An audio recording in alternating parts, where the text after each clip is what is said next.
Hello guys, welcome to my channel.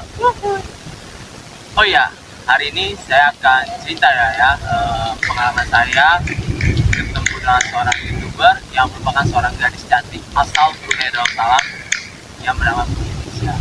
Nah, dia pada saat itu sudah jalan ke Indonesia dan juga udah berkunjung ke Indonesia sekaligus liburan juga ke Indonesia pertama kali di dalam hidupnya.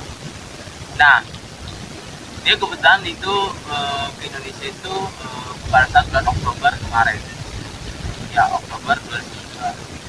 Nah, bagaimana ceritanya saya bisa bertemu dengan seorang youtuber yang bernama Indonesia? Saya akan cerita pengalaman saya, tapi sebelumnya nih kawan-kawan, jangan lupa ya di like, comment, subscribe, dan share sebanyak-banyaknya ke teman-teman kalian supaya saya semangat membuat lagu dan juga konten-konten yang menarik.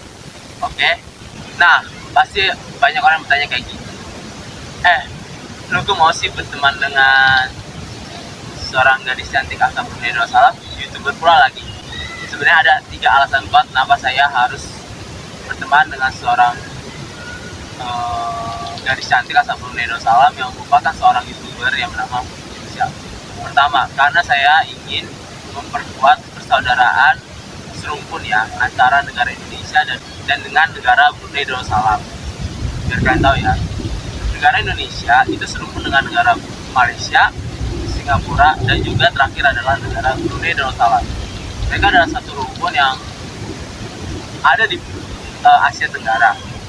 Buktinya serumpun itu apa? Nah, bahasa yang sama, bahasa Indonesia, bahasa kesatuannya adalah Indonesia. Sedangkan 3 negara yaitu Malaysia, Singapura, dan Brunei Darussalam itu bahasa kesatuannya adalah Melayu.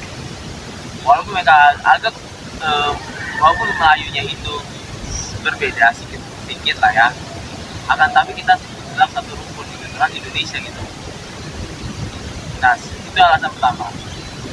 Alasan kedua adalah karena saya ingin menambah relasi teman dengan orang asli Brunei Darussalam, baik teman di dalam online atau media sosial ataupun offline ketika saya nanti pergi atau berkunjung atau liburan ke negara Brunei Darussalam. Pasti ada orang nanya kayak gini, tapi kan ada Malaysia, kenapa harus Brunei? Nah, ini kawan-kawan, emang kita juga harus berteman juga dengan orang asli Malaysia. Akan tetapi saya ini kan kampungnya kan berasal dari Provinsi Sumatera Utara ya kan, lebih tepatnya di pinggiran Danau Toba, di Kecamatan Balige dan juga Kecamatan Tarutung. Nah, kebetulan nih saya udah ada lah ya teman online asli Indonesia yang merupakan seorang TKW di negara Malaysia, dan juga ada satu teman les atau teman bimbel yang juga kebetulan dia udah lulus juga di salah satu kampus terbaik di Malaysia. Nah, saya akan kasih tahu 5 orang yang merupakan saudara saya yang sudah jadi teman online saya, dan dia sekarang bekerja di negara Malaysia. Pertama yaitu Ito Evi Rasita Burusnaga. Nah, kedua itu adalah saudara saya dan juga saudara semarga, yaitu Ito Veronica Burusnaga. Dan ketiga, yaitu adalah saudara saya yang merupakan satu family, satu kumpulan marga besar lah ya, dengan berbeda-beda marga, yaitu Ito Jessica Burusnaga.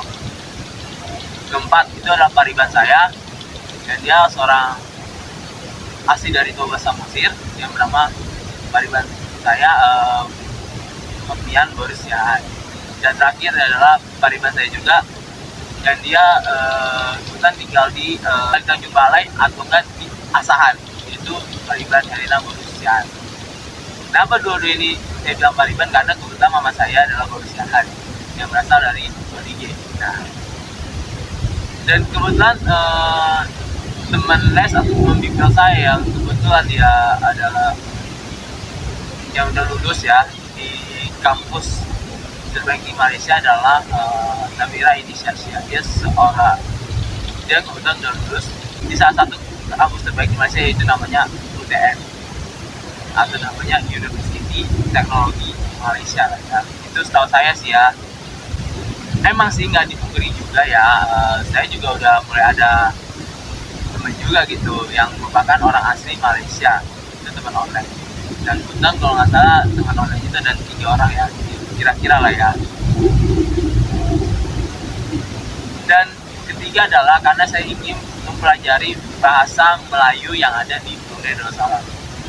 Jadi kita tahu ya, negara Brunei Darussalam itu adalah bahasa kesatuannya adalah bahasa Melayu. Nah, bahasa Melayunya itu memang beda sekali dengan bahasa Melayu yang ada di Malaysia dan juga di Singapura.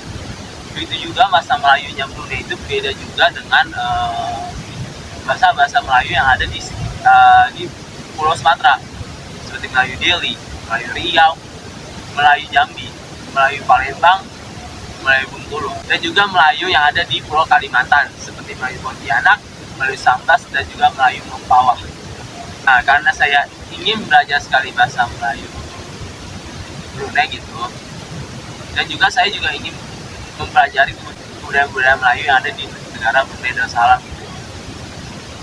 Dan karena itu pula lah, itu alasan ketiga yang paling kuat menurut saya. Oh ya, saya juga akan menyanyikan lagu Melayu Deli ya, itu selain pandangan.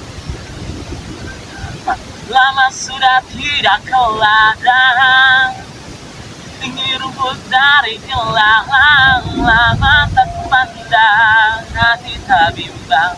Lama tak kupandang, hati tak bimbang. Layang-layang, selayang pandang, hati di dalam, rasa bergoncang.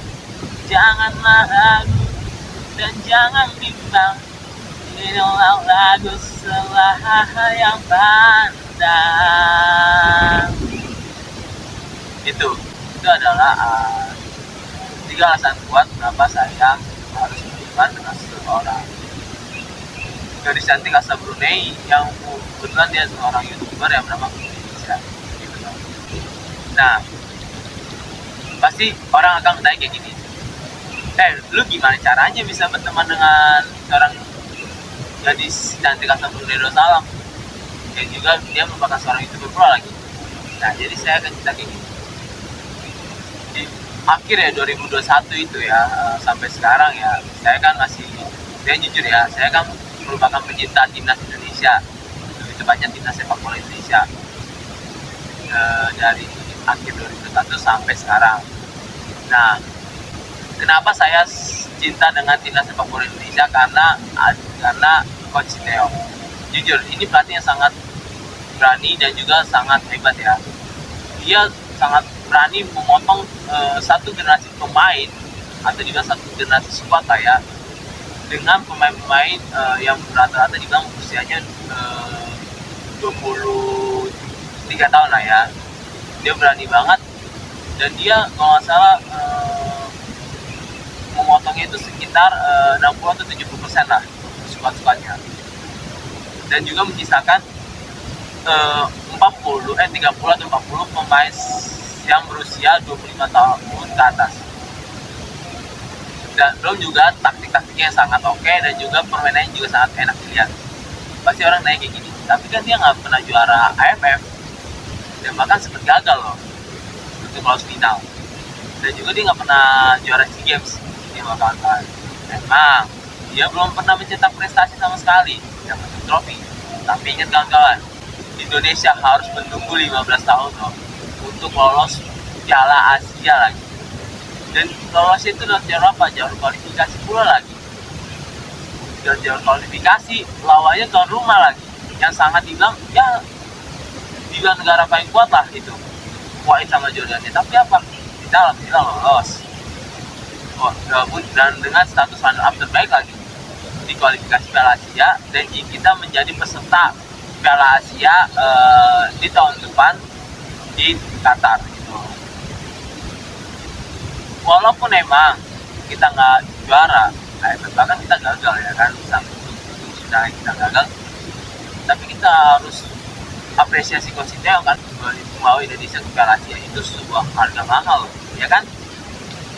Dan juga saya juga mengakui kenapa Indonesia gagal final Piala AFF tahun 2022, karena ini gara-gara efek liga nggak berjalan.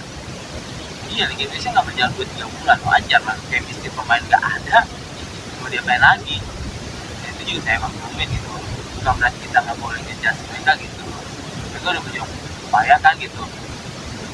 Dan saya berharap gitu, Coach Sinteyong bisa loh kok, Coach Sinteyong bisa kok membawa negara Indonesia lolos Piala Dunia 2026, percaya saya.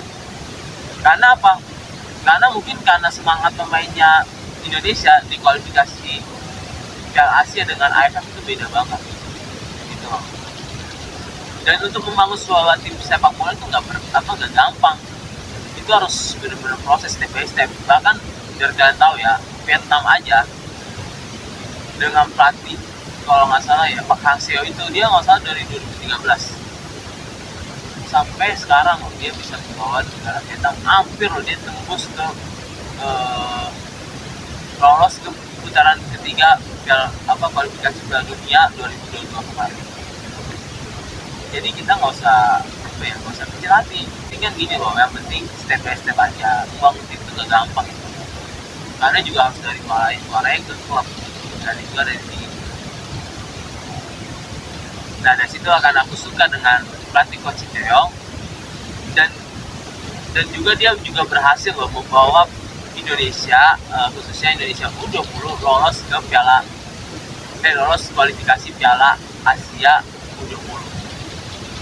Dan jujur aja ya, pasti orang tanya walaupun kita sempat kecewa ya karena regulasi, bahwa Indonesia nggak lolos ke AFF U19 ya pada itu dengan regulasi head to head gagal ke semifinal. Bukan berarti kita kecewa kan, pasrah atau sedih gitu. Karena kita lolos ke Piala Asia U20 di Uzbekistan kalau nggak salah. Bayangkan loh. Dan dia juga pas saat itu dengan pemain timnas U20 di awal-awal di AFF U19 kemarin itu benar-benar dipotong habis sama dia, dan dia kalau nggak salah menyisakan 11 pemain lah ya. Itu dibawa dengan 11 atau 12 pemain yang baru untuk dibawa ke kualifikasi Piala Asia U20 dan lolos dengan keberaniannya dia. Gila nggak tuh? Itu jadi gimana ya kalau kita harus dengan keberanian dia dan dengan hebatnya dia juga bisa berhasil berangkat dengan lawan Vietnam 3-2 dan dari awal 0-0 jadi 3-2. Keren nggak tuh? Nah, karena saya juga pencinta timnas gitu, jadi saya kan suka nonton video ya tentang highlight, tentang ulasan timnas, tentang bahkan nggak salah pas di Indonesia U20 pas itu kan joget-joget ya kan, goyang-goyang sebelum tanding lawan Vietnam U20 di channel YouTube PSSI kan. Nah, dari situ ada seorang gadis cantik ya yang kalau nggak salah dia mereaction kemenangan Indonesia pada saat itu. Nah, aku buka kan, klik. Nah, aku tengok kan, ini kok orang ngomong pakai bahasa Melayu, ini siapa sih sebenarnya kan? Ya udah, akhirnya aku buka judulnya kan, dibilang BN Reaction. Aku langsung pikir kan, BN ini apa sih? Aku buka kan kode BN, ternyata dia seorang gadis cantik yang berasal dari negara Brunei Darussalam. Gila, keren gak tuh? Berita kemenangan Indonesia kedengar loh sampai ke negara Brunei Darussalam. Dan direaksi pula lagi. Gila, keren. Dan aku sangat apresiasi gitu loh. Dan juga bangga kemenangan Indonesia sampai jauh ke sana gitu loh kan. Dengan di sana kan, ya kita tahu kan negara Brunei Darussalam kan penduduknya kan nggak banyak kan, cuma 400 ribuan doang kan, tapi kedengar loh. Gila, gokil. Dia bernama Fikirisha, seorang YouTuber kan, bahkan asal dari Brunei Darussalam. Nah, dari situ aku pernah bilang dari hati saya ke dia, bilang ke Indonesia, kalau bisa kamu pacaran lah sama pemain-pemain tim Indonesia, yang kailan 2003 atau 2004 ya, macam Muhammad Ferrari dan juga Dimas Indra Pamungkas. Nah aku lihat kan dia kalau salah di klik, aku kan klik Instagramnya Vivi Risha, aku lihat ini orang tuh pakai kayak semacam baju wisuda. Mula-mulanya aku pikir nih graduation SMA. Kenapa? Karena muka-mukanya dia itu kayak muka-muka masih 18 tahun atau 19 tahun, ya kan? Dan dari situ aku lihat, ya ini feelingku dia anak SMA nih kayaknya. Nah dari situ itu alasan gue kenapa aku bilang kayak gitu, dari gue bilang dari hati kan. Tiba-tiba nih muncul lagi, ini orang reaction pemain timnas Indonesia, khususnya pemain seniornya yang bertanding di AFF 2020. Wah, makanya saya kaget lah. Itu dia nih orang reaction lagi gitu. Dia ada, saya bilang kayak gini, ini siapa sih sebenarnya kan? Ya udahlah ya kan. Aku langsung penasaran kan, dan juga di sebelah kanan itu, bukan di layar laptop kan, sebelah kanan tuh, saya kaget lagi nih orang reaction tentang Indonesia, seperti reaction history of Minangkabau, terus juga reaction pemerintah, itu banyak pemerintah Indonesia, terus juga dia reaction wisata Indonesia, dan juga reaction tentang kota Jakarta. Saya langsung pikir, siapa sih sebenarnya ya kan? Yaudah karena rasa penasaran itu makin jadi, yaudah aku klik lah ya, Vivi Risha Pradana Salam. Ini orang nggak ada ya kan di Google kan. Yaudah lah, mau nggak mau apa, kita cari di YouTube, namanya itu adalah Vivi Risha Podcast. Akhirnya ketemu kan Vivi Risha Podcast itu, langsung kalau saja podcast dengan seorang YouTuber cowok ya, yang merupakan orang Indonesia. Dia sempat tanya gini, dia saya mau nanya dong, kamu usia berapa? Usia aku 22 tahun. Wah, dari situ aku kaget kan. Hah? Serius? Risha kau 22 tahun? Wah, rating kita Dinda. Iya, kan dari situ aku kaget kan. Dan juga pas aku buka lagi fotonya, lah, berarti kau baru lulus kuliah dong. Seletin dong kita Dinda Risha. Dari situlah aku kaget itu. Dan hati saya langsung bilang kayak gini, Risha, suatu saat aku pengen banget ketemu dengan kamu. Aku pengen banget ngobrol sedikit lah, dan juga aku pengen penasaran, pengen jadi tahu gitu tentang Indonesia yang sebenarnya, bukan hanya yang di video, tapi yang lebih luas, khususnya di kampung saya di provinsi Sumatera Utara gitu. Nah akhirnya impian saya untuk ketemu dengan Vivi Risha terwujud lah di bulan Oktober 2022. Nah kebetulan pada situ dia udah kasih kode di Instagramnya, dia sekarang lagi di bandara di Brunei Darussalam. Terus beberapa jam kemudian dia berada di Bandara Soekarno-Hatta. Dan juga saya juga lihatlah videonya juga, dia sekarang pada saat itu awal-awal di Jakarta gitu loh, lebih tepatnya di daerah-daerah sekitar Jakarta Pusat. Maksud saya kaget gitu. Nah besoknya jujur Risha, aku tuh pengen ketemu di Masjid Istiqlal. Cuma masalahnya kawan-kawan, kau udah pergi lagi dari Masjid Istiqlal ke Ancol. Disitulah aku langsung kaget, jauh kau nih di rumah sama keluarganya lah. Ya udahlah, akhirnya aku balik lagi lah ngeberesin skripsiku kan. Nah besoknya lagi, kamu sekarang lagi di Tanah Abang. Nah tapi aku juga udah punya feeling, kamu kayaknya besok bakal ke Monas. Dan feelingku benar dong Risha, kamu dengan keluargamu pergi ke Monumen Nasional atau Monas di sekitar daerah Gambir. Disitulah awal langsung gercep dari Cempaka Putih, naik motor langsung ke sana. Di situ Risha, mau ke sana Risha, aku benar-benar gemeter, tangan dingin, badan keringat banget, sampai baju juga basah. Tapi aku senang gitu, aku bisa ketemu dengan kamu Risha. Makanya buku tak kejakan sampai situ, aku langsung parkir, langsung nanya kan, gimana bang kalau mau ini? Di situ aku langsung lari, aku nanya lah ya ke bawah, dan aku bilang udah kamu dari bawah aja nanti naik nih turunnya. Oke lah, saya dari bawah terus juga beli tiket 60 atau 70 Pak. Dan di situ Risa berkata, Risa, pertama kali loh Risa aku bisa ketemu dengan kamu, sekaligus juga aku pertama kali lah dalam hidup saya nggak pernah lah aku pergi ke Monas gitu. Itu pun aku ke Monas gara-gara ketemu dengan kamu Risa, serius. Ya udah lah ya kan, di situ kan karena rame ya kan pas ada hari biasa, karena ada anak kecil kan, kata ada anak kecil itu aku tungguin lah, ini orang mana lagi si Risha kan. Ternyata kamu udah keluar. Ya udah aku langsung jemput, aku langsung kenalan sama kamu. Assalamualaikum Risha. Halo Risha. Risha, terus itu udah deg-degan banget tuh hati. Jantung langsung ditekan kan. Gara-gara di situ aku kayak seneng gitu, sambil gemeteran sampai mama kamu, Bunda Nani bilang, kok tak kamu gemeter nak? Iya Bunda, gara-gara senang kali ketemu dengan si Risha. Ya udahlah, dari situ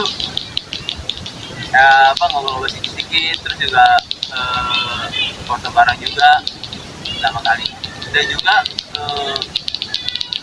pada saat aku pulang, Risha, aku pernah ngomong kayak gini, kau kalau nggak kasih hadiah ke Anya, gimana ya kau? Aduh. Ya udahlah, aku pikir iya ya, nggak kasih hadiah ya. Dan aku langsung pikir hadiah apa yang cocok aku bisa. Dan kira udah kejawab.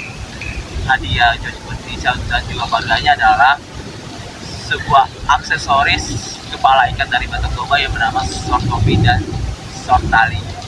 Nah, jadi kan aku akhirnya belilah ya kan short tali dan short topi di Risha Berkoto. Risha ya, aku tuh beli short tali dan short topi itu Risha, itu di Pasar Senen Risha. Jujur sumpah Risha, di situ aku beli.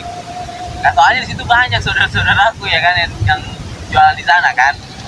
Kalau dibilang adalah inang-inang perburjar kan Risha, banyak situ Risha. Ya udah aku belilah kan itu, nggak usah di salah satu kain bulu, saya juga kain soket sana. Udah aku beli. Dan juga pas hari Seninnya ya, aku lagi di posisi di Tamrin itu juga bilang 2 kali weh. Udahlah, akhirnya langsung pergi ke sana ke Plaza Risha. Dan rupanya Risha, untuk masuk ke sana itu harus vaksin 2 dan juga booster 1 kan.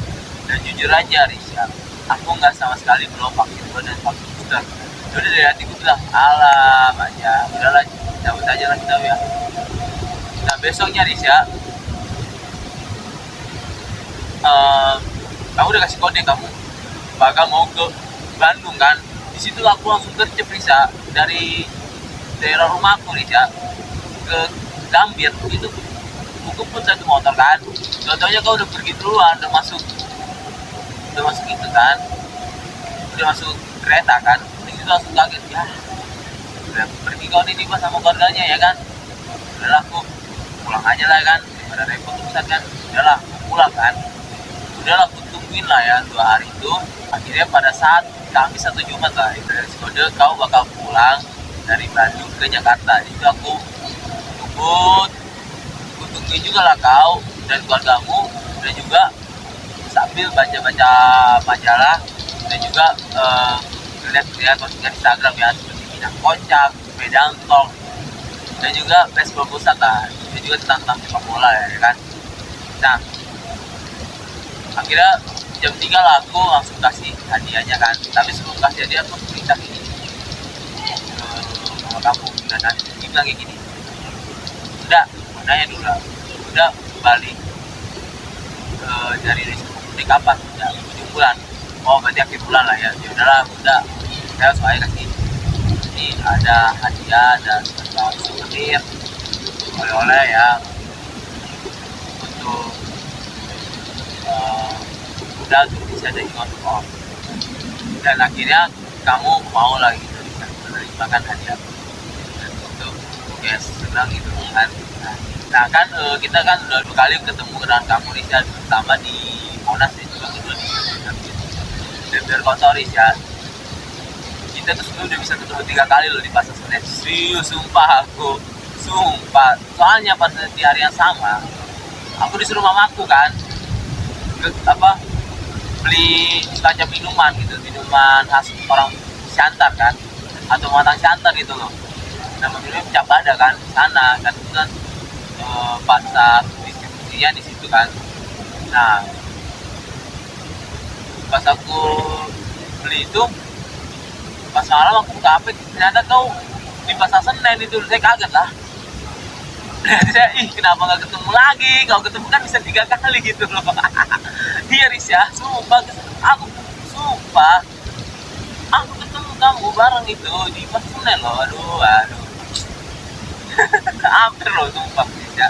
Ya udahlah kan, akhirnya kamu kalau salah kan pulang sama mau pulang ke Indonesia kan pada tanggal berapa lupa udah di hari Sabtu ya kan, kamu mau pulang kan. Dan sebelum pulang kan mama kamu kan buat konten tentang masalah hadiah-hadiah kan. Dan saya pikir katanya nggak boleh terlalu banyak bawa barang karena takutnya kena charge. Di situ aku khawatir nanti kebawa nggak ya hadiahku. Di situ langsung udah was-was ya. Tapi aku pikir kayak gini, walaupun aku ya was-was, tapi aku optimis pasti ini bakal dibawa. Kenapa? Karena hadiahku kan nggak begitu berat banget ya kan, cuma short tali sama short topi ya kan, cuma aksesoris ikat kepala dari Batak Toba ya kan. Ya kan, di situ udah juga beratnya nggak banyak, cuma 0, doang. Walaupun diukur ya kena dikit lah, nggak banyak kan. Tapi dan juga akhirnya juga ke bawah juga dong. Dan situ aku jujur sih Indonesia, aku seneng banget itu. Aku bisa bawa hadiah aku, short tali dan short topi, untuk dijadikan kayak semacam kenang-kenangan di rumah kamu di Bunda Darussalam. Dan juga saya juga senang sekali Risya, kamu juga bisa menunjukkan hadiah itu, short tali dan short topi ini di konten kamu, di video kamu. Dan gimana ya bilangnya, dan makasih banyak ke Risya udah kamu bisa berikan aku. Nah nanti Risya suatu saat kalau kamu nanti ke Indonesia kalinya, aku akan bawa aku akan berikan hadiah, dan hadiahnya juga bakal lebih uang lagi. Nah, itulah ceritaku, pengalamanku ketemu dengan seorang YouTuber yang merupakan salah gadis cantik asal Bunda Darussalam yang bernama Indonesia, dan udah ketemu 2 kali di Monas dan juga di Stasiun Gambir pada saat kita Oktober 2020. Banyak sih cerita yang buat ya. Udah, see you next time, bye bye.